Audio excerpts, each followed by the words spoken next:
Once upon a time, there lived a king who had but one son, and he was called Kind-Hearted. When the prince was 20 years old, he asked the king, his father, to let him go traveling. His father fitted him out for the journey, giving him a true servant to guard him, and his fatherly blessing. The prince took leave of his father, mounted a brave steed, and went to different countries to see God's world, of course, and to learn many things. And then, of course, he could return home a wiser and a better man. Once, when the prince was slowly riding through a silent field, he suddenly perceived an eagle in pursuit of a swan. The white swan was almost caught by the eagle's sharp claws. When the prince carefully aimed, firing his pistol, the eagle fell dead, and the happy swan came down and said, "King Kind-Hearted, I thank you for your help. It is not a swan that is thanking you, but the enchanted daughter of the Knight Invisible.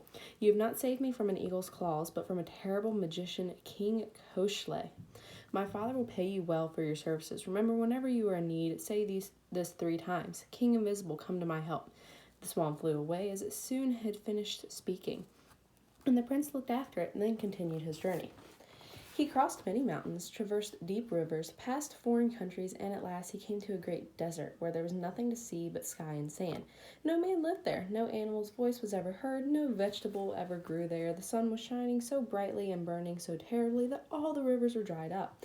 Their beds were lost in sand, and there was not a drop of water anywhere. The young prince, anxious to go everywhere and see everything, not noticing how dry things were, kept going further and further and deeper into the desert. But after a while, he became terribly thirsty.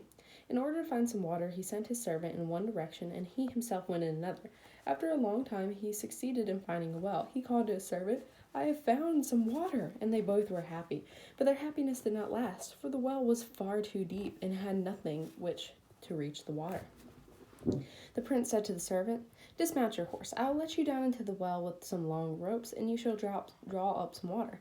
"No, no, no, my prince," answered his loyal servant.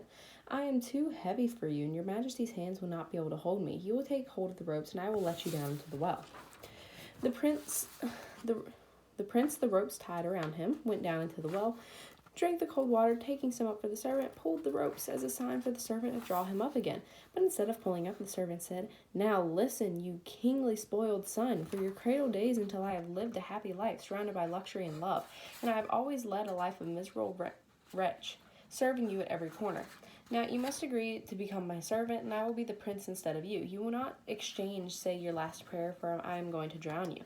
Do not drown me, my true servant. You will not gain anything by it. You will never find such a good master as I am, and you know what a murderer may expect in the next world.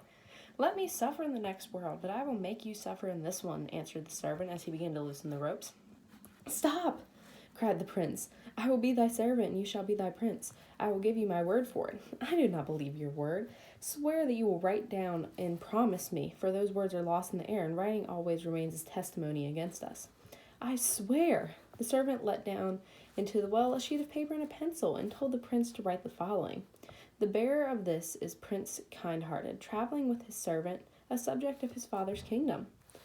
The servant glanced and looked over the note, pulled the prince out of the well, and gave him shabby clothes, and put the prince's rich dress.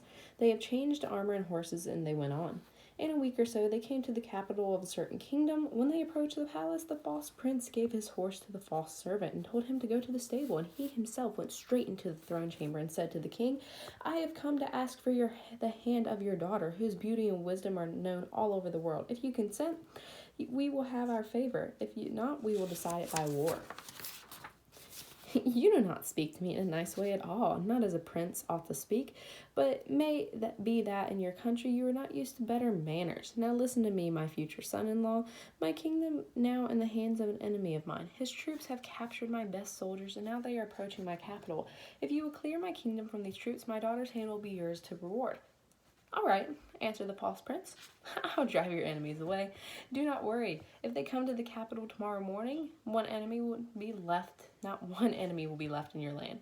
In the evening we went out in the palace, called his servant, and said, "Listen, my dear, go out to the city walls, drive away the foreign troops, and for this service I will return you your note, by which you denied your kingdom and swore to be my servant."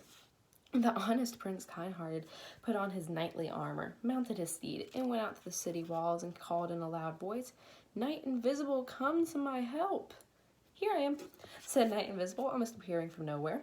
"What do you wish for me to do for you? I'm ready to do everything for you because you saved my child from a terrible Koschei." The prince, kind-hearted, showed him the troops, and the Knight Invisible whistled loudly and called, "Oh, you, my wise horse, come to me quickly." There were rustling in the air, it thundered, the earth trembled, and wonderful horse appeared, having a golden mane from his nostrils. Fire was burning. His eyes were bright, sparks were flying, and from his ears thick clouds of smoke were coming. Knight Invisible jumped on the horse and said to the prince, "Take this magic sword and attack the troops from the left, and I, upon my gold-maned horse, will attack them from the right." They both attacked the army from left. The soldiers were falling like wood. From right, like whole forest. In less than an hour, the entire army vanished. Some of them remained upon the spot, dead. Some of them fled. Prince Kind-hearted and Prince Invisible met upon the battlefield, shook hands in a friendly way, and in a minute Knight Invisible and his horse turned into a bright red flame, then thick smoke, which disappeared in the darkness. The prince returned quickly to the palace. The young princess felt very sad that evening. She could not sleep, so she leaned out her window, whence she overheard the conversation between the prince and the servant. Then she saw what was going on behind the city walls. She also saw the Knight Invisible disappear into the darkness. And Prince Kindhearted returned to the palace. She saw the false prince coming out of the palace, taking the knightly armor from the servant, and Prince Kindhearted entered the stable to rest. The next morning, the old king, seeing his land freed from enemies, felt very happy and gave the prince many rich presents. But when he announced the engagement to his daughter, she stood up and took hand of the real prince, who helped serve at the table, led him before the old king and said, "My dearest father and king, and all of you are present here. This man is my bridegroom, sent to me by God, for he is your savior. He is the real prince, and who calls himself a prince is a traitor, a false, dishonest man." Then the princess told everything that she knew, and she said, "Let him show some proof that he is really a prince."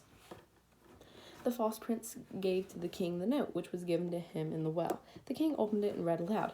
"The bearer of this note, the false and untrue servant of Prince Kindhearted, asks for the pardon and expects a just punishment."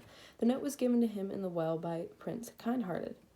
"Is it really so?" cried the wretch, as he became pale as death. "Yes, read it yourself, if you do not believe it," answered the king. "I cannot read," said the poor fellow. He knelt before his master and begged for mercy, but he received what he deserved. Prince Kindhearted and the princess were happily married, and I present at the wedding feast, and also felt happy.